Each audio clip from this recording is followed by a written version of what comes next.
Hey folks, Russ Bailey here. Welcome to this week's edition of BrushPile Fishing. We have another special show in store.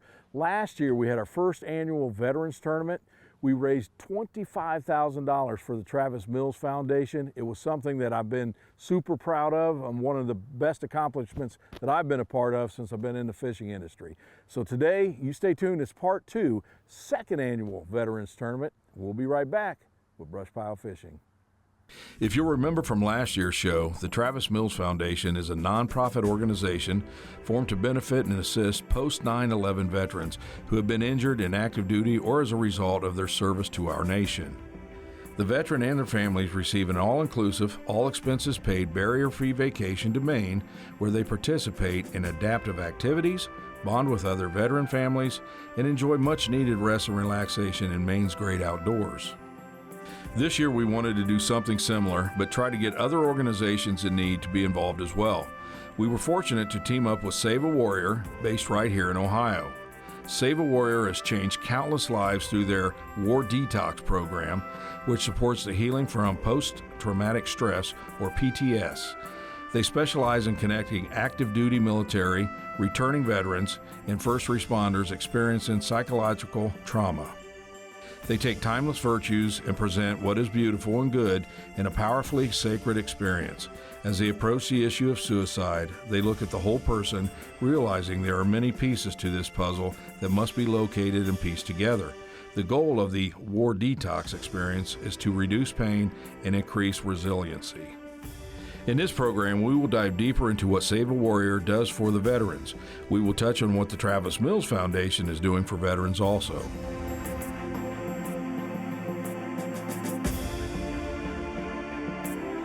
The problems facing veterans and first responders range from physical to mental traumas. Dr. Kelly Roseberry from the Travis Mills Foundation explains it the best. There is certainly a close relationship between both the visible and invisible wounds of war. And so if you're treating a veteran or a patient who has a physical injury, they've been through a massive trauma. And chances are they experience something long before their trauma where they have lost someone else or they've been through something that has sort of lingered with them a little bit. And so I certainly have seen it in patients over the years. My husband is also a wounded veteran. I've seen it with him where sometimes it's something like a dream or, something will trigger a memory. Sometimes, they'll just share it with you. Sometimes you'll see in somebody in the middle of treatment session, they'll hear a noise or something will go off and they'll just react a little bit differently to it.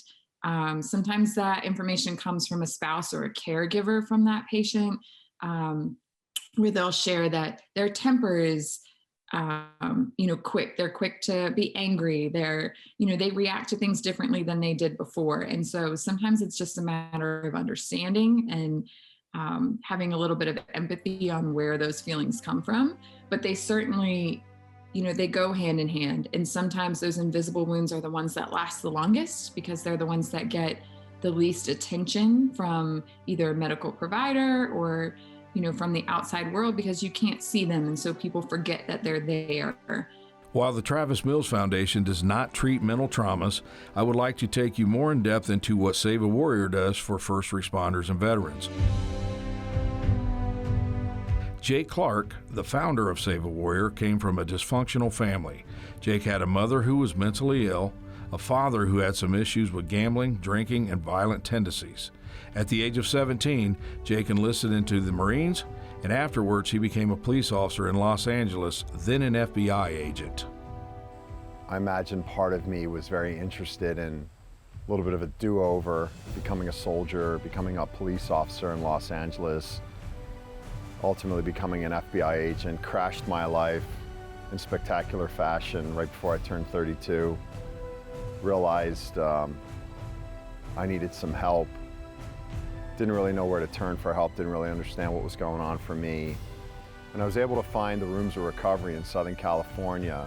Met some people from walks of life that I otherwise would not have encountered. They welcomed me with open arms. I was very trepidatious about that at first, and after about 5 years I realized, these people are onto some things, and I wonder why more people like me with my background that struggle with the same issues that I do with a lot of addiction, whether internal or external, aren't in these rooms. After the 9/11 terrorist attack, Jake joined the military again, this time in the California National Guard, but noticed something was different. Saw a lot more addiction, a lot more mental health issues, and in my mid-40s, I made a decision to do something about that, created Save a Warrior out of the trunk of a car in Southern California. The next 9 years of hard work led to the creation of the National Center of Excellence at the Warrior Village in Hillsboro, Ohio. We have happened upon a solution for a particular kind of a person who's really at the end of their rope, that we're onto something in getting to the root cause of why it is that so many of the people that are in the military veteran space, first responder space, why they are suffering from mental illness, a lack of mental wellness that's causing them to really live lives that are unsatisfying and unfulfilling, with a lot of addiction and a high degree of suicidal ideation. You know, when you have a couple dozen veterans killing themselves a day, when you have numbers increasing year over year among first responders in this country killing themselves, it's not just so much that statistic, it's the numbers behind those statistics. It's the addiction, it's the absenteeism, it's the things one is being chronically exposed to in the workspace.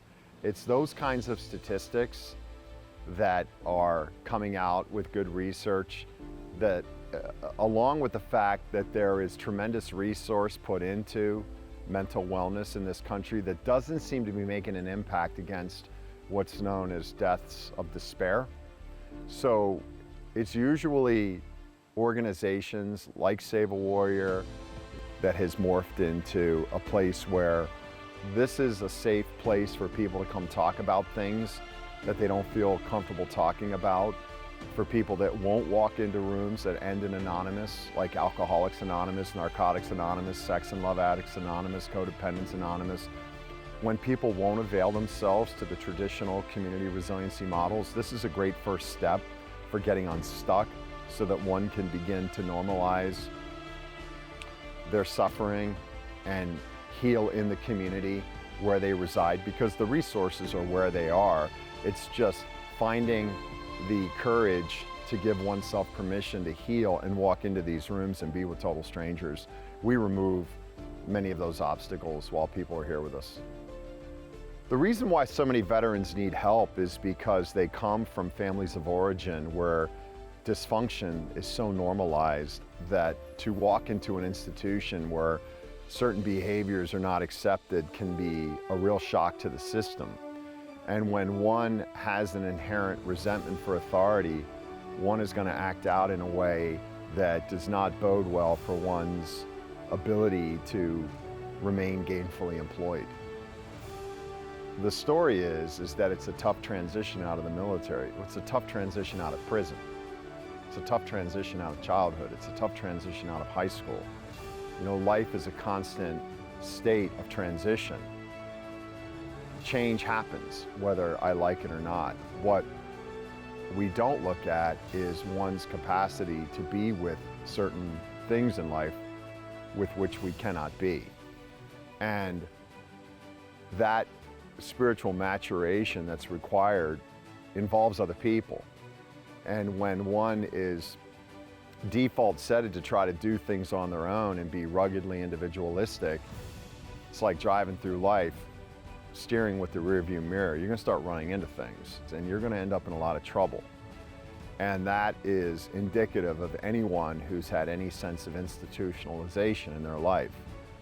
I say institutionalization because our people, based on the scientific data we've gathered, have the same metaphorical biomarkers in their life as anybody else in an institution. And when you cut that person loose out in the world, there's a real propensity to blame other people for our own circumstances. We just are very, very stuck, and we don't know we're stuck. We don't know why we're stuck, and we can't get to those things under the things because we lack a certain initiation into an adult philosophy. Therefore, we live life in a certain space of child psychology. And You know, we're like a baby in a high chair having a temper tantrum and mommy's not coming. And when that's happening for someone internally, they're in a constant state of always pissed off, melting down, going from one destructive scenario to another. Well, that's going to end in one of three ways. That person's going to jail, they are going to end up in an institution, they're going to die. Fortunately, in our culture, we have community resiliency models for these kinds of issues. The challenge is veterans do not avail themselves to that because we are so symbolically aligned with the service we were aligned with, and we somehow make our suffering special and other than ordinary. Pain is pain. And the sooner we can be with the reality of our circumstances and have some humility, which is the willingness to see our own limitations and ask for help and just be okay being ordinary, we create a space where there is no space to begin to listen, maybe take the cotton out of our ears and stick it in our mouths and ask for some help from some people who have gone before us. Jake says that adult minds are capable of coping with the terrible things that we see. It's not necessarily what happened in Iraq and Afghanistan, it's what happened in the early developmental years of my life, some of which people cannot remember, choose not to remember, along with the collapse of moral injury on top of that from what did happen in theater. That's about 5 to 10% of the problem.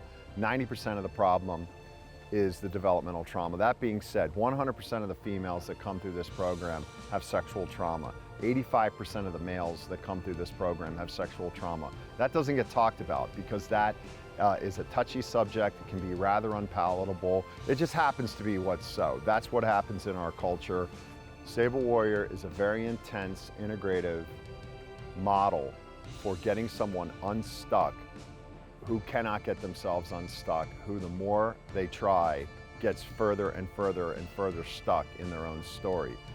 It is access to a way of being that takes about 72 hours to fully communicate. Now, people are going to get here is profound insight into who they are, of who we're being, and how that impacts who we are in the world and the way the world is being with us. Mason Blankenship joined the Marine Corps right out of high school in 2005, eventually finding himself in Afghanistan in 2008. We were deployed to Helmand Province in Afghanistan, and I don't know if it was the recent election and all that stuff going on or what really it was, but the United States government literally forgot about my unit.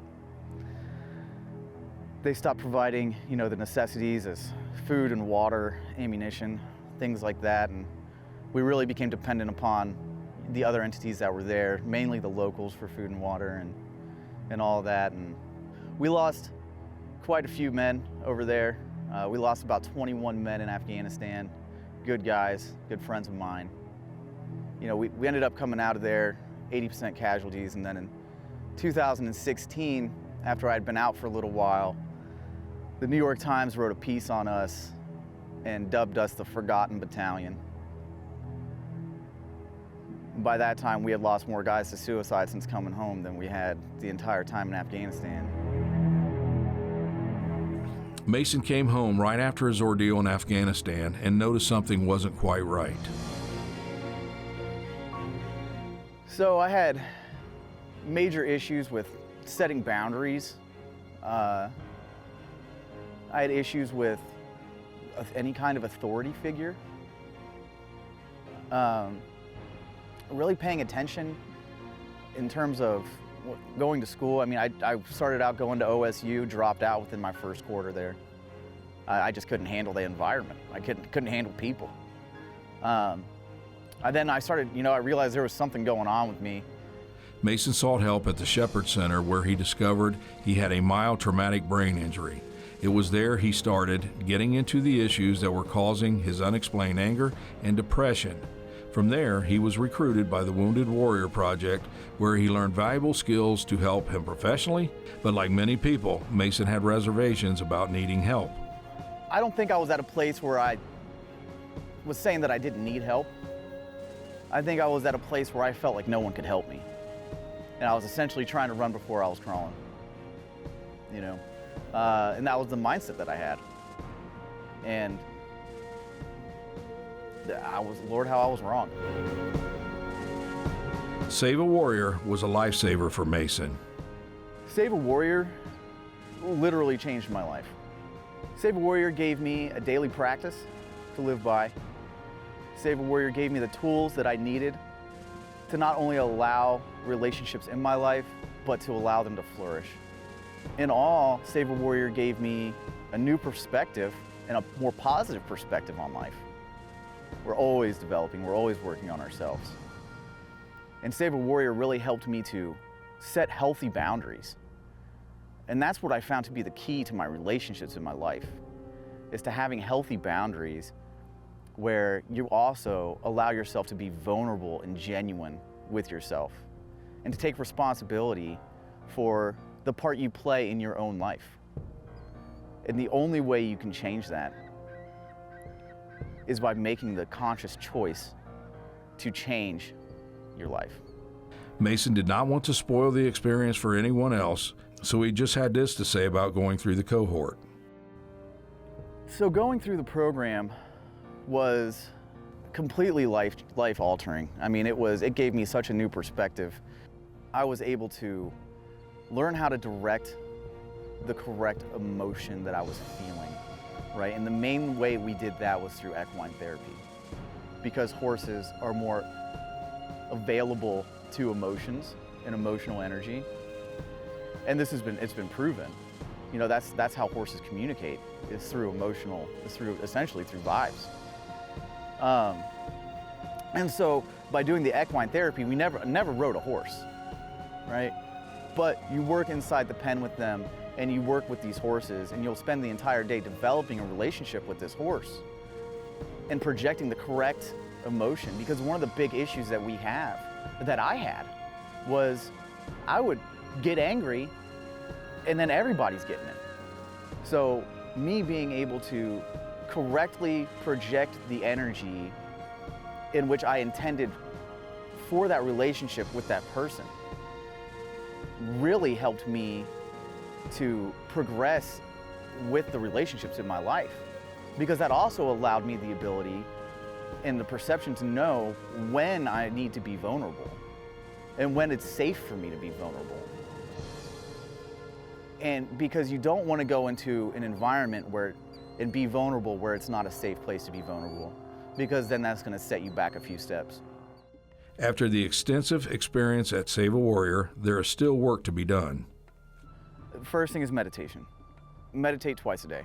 In the morning before I go to work and at night before I go to bed. That is key. That allows me to have the tolerance to deal with everybody else's bullshit, right? So it doesn't matter what I'm encountering. I have the calmness, the steadiness, and the mindset to respond to any situation instead of reacting.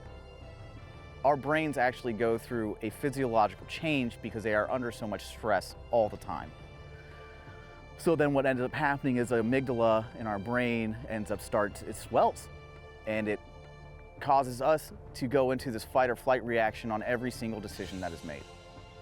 And so a lot of the times it's something as simple as,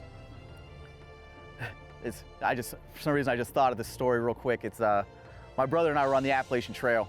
His dog kicked over his coffee cup and my brother freaked out, got so mad over a coffee cup being spilled. That is a reaction, not a response. And that is how we do not want to react. So that's why meditation is so important, because it gives us a calmness, a readiness, and it prepares us for anything that is coming our way for that day. So meditation is key. The next thing is always being genuine and truthful with yourself.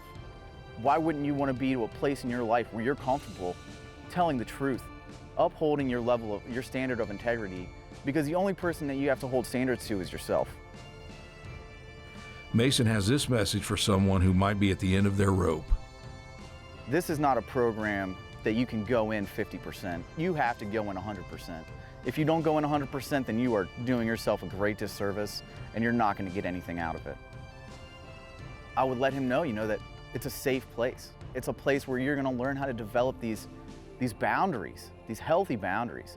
You're going to learn how to take your life back. You're going to learn how to live with these demons. and how to progress through life and find happiness and to create your own happiness. You know, that's one of the key things. That's one of the things is guys come to Save a Warrior, that's the last house on the block for them. You know, they are about to, you know, that is it.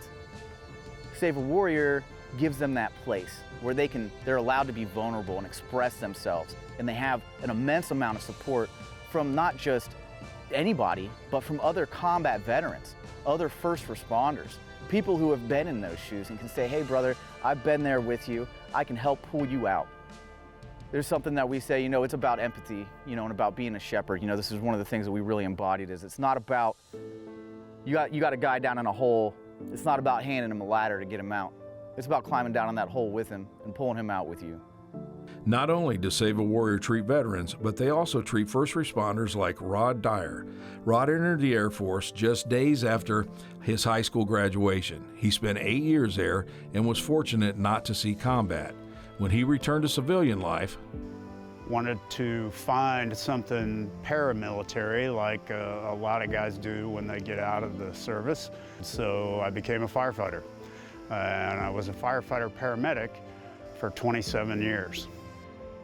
Great job, loved being a firefighter paramedic, but as you can imagine, what we like to call, there was a lot of moral injury came along with being a firefighter for that long. Saw a lot of things that are hard to forget. just like veterans, first responders also deal with PTS and the adverse effects of being bombarded with emotionally traumatic events every day. You know, that moral injury just kind of piles up on you.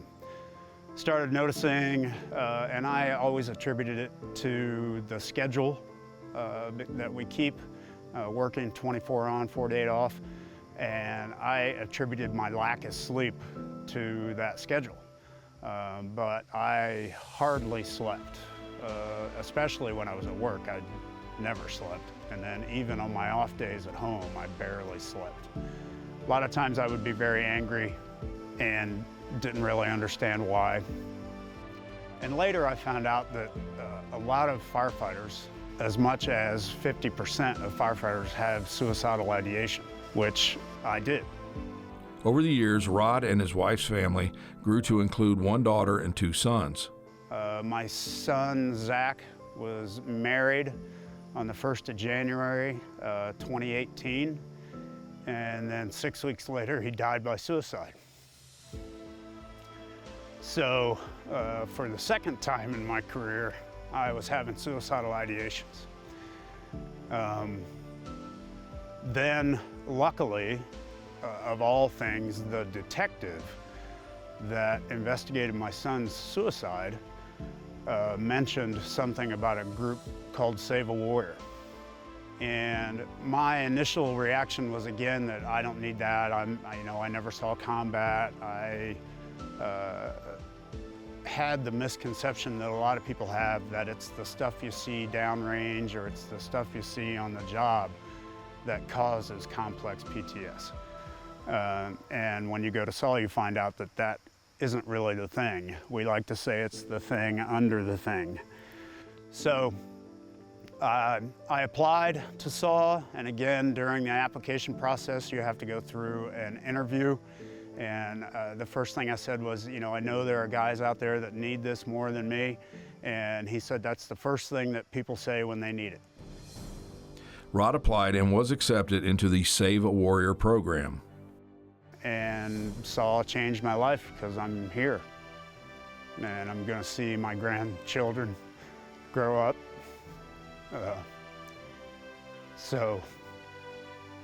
It's an amazing organization. They have figured it out. They know what the problem is, and they have a solution for the suicide epidemic that's ravaging veterans and first responders. The Save a Warrior program focuses heavily on helping veterans and first responders get their lives back. One main ingredient is meditation.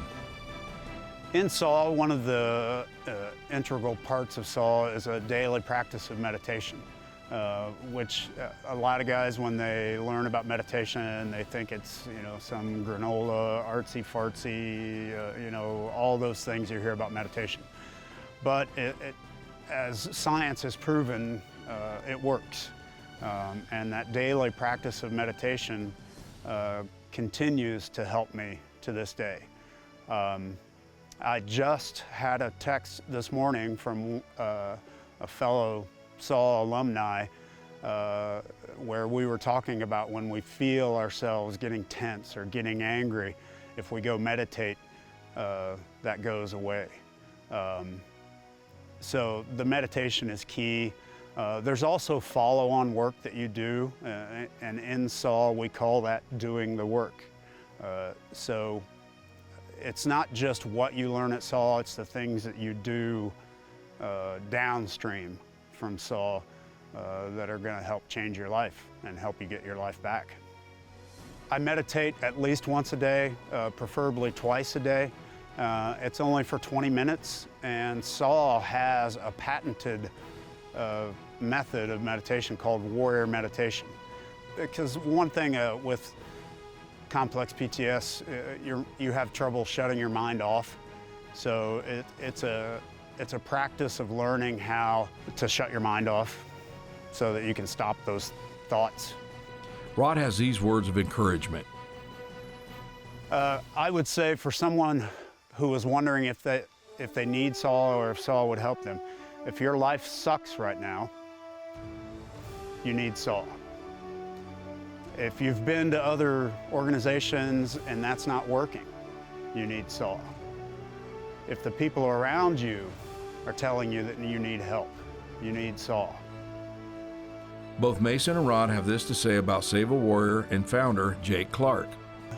To Jake Clark, the founder of SAW, and to all the others behind the scenes, thank you for giving me my life and giving so many other people their lives back. I would say I'm proud of you. I'm proud of where you've taken this. And when the guys going through the program are able to figure this out, they'll know they're on the right track. And this is something that Jake Clark said to me during my cohort a way long time ago. And that is the ability to be comfortable with that in which you cannot be is the power and freedom of full self-expression. Jake Clark freely admits that his program may not be for everyone, but a vast majority of those who do go through it see a marked improvement in their mental well-being. What we seek seeks us. You deserve to heal. Reality is safer than you might imagine. Time to take the armor off, come back to the world, get your life that you deserve, the benefits you've earned, and let us help you on that journey. To help bridge the gap between what Save a Warrior does and what the Travis Mills Foundation does, let's hear from Kelly Roseberry from the Travis Mills Foundation.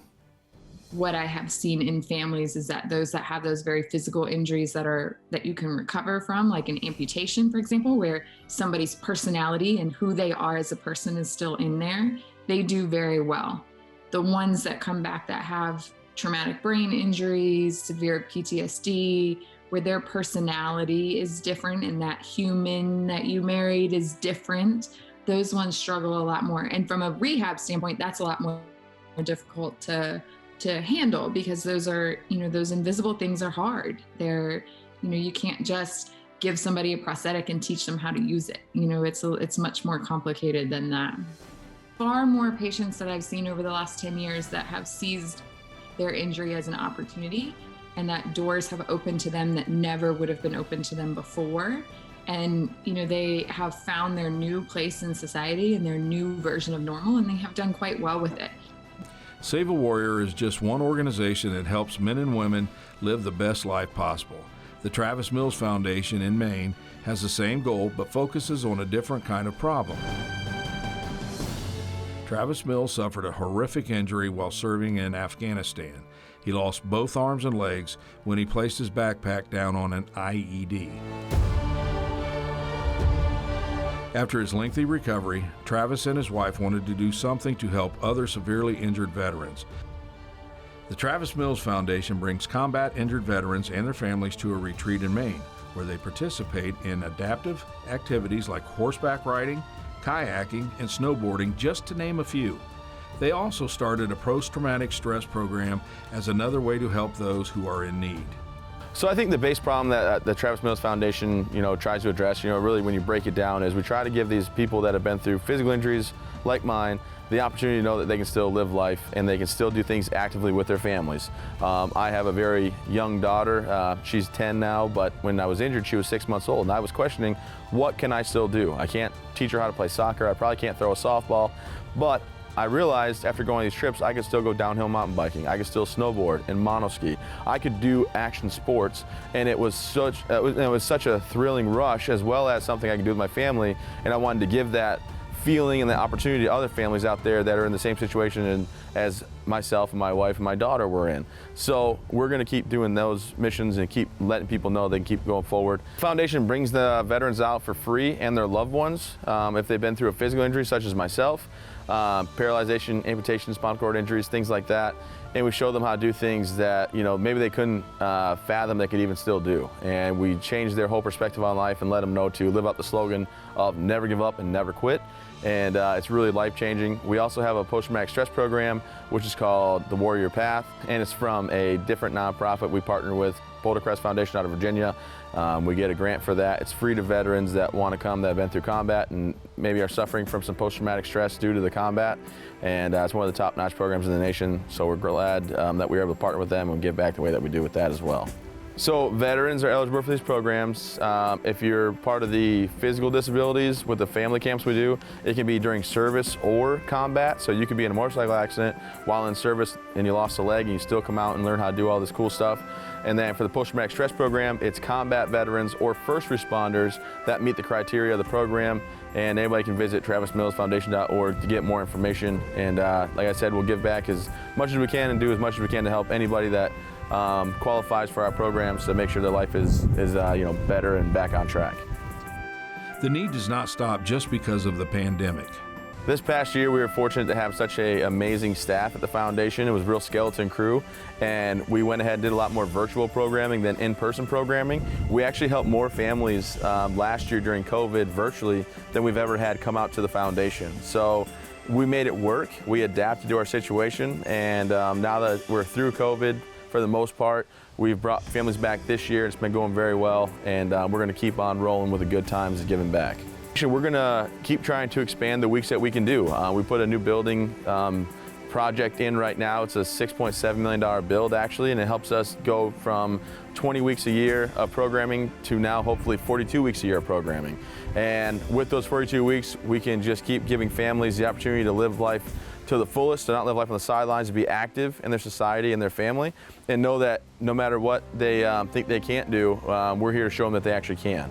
And with that, we also might expand eventually in a couple years and build a few more facilities around the nation, because we know we're always going to do it the right way. We're always going to be on the forefront of giving back, and there'll never be any issues when you donate to the Travis Mills Foundation, because I'm in control of everything that goes on, and I stretch every dollar to the maximum potential. So over the last 5 years as the foundation opened its doors, we've been able to help over 600 families. We've been able to change the lives of so many children as well as spouses, because everybody thinks it's for the service member, but it's really not. It's a whole family unit.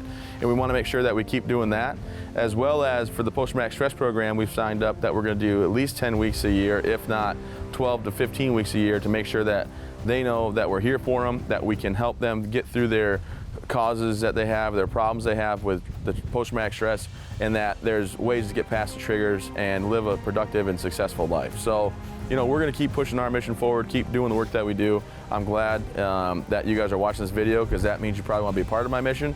And if you do, I can promise you I'll never take a dollar for myself, and I'll always give back and do everything I can to make the life of veterans and their families better.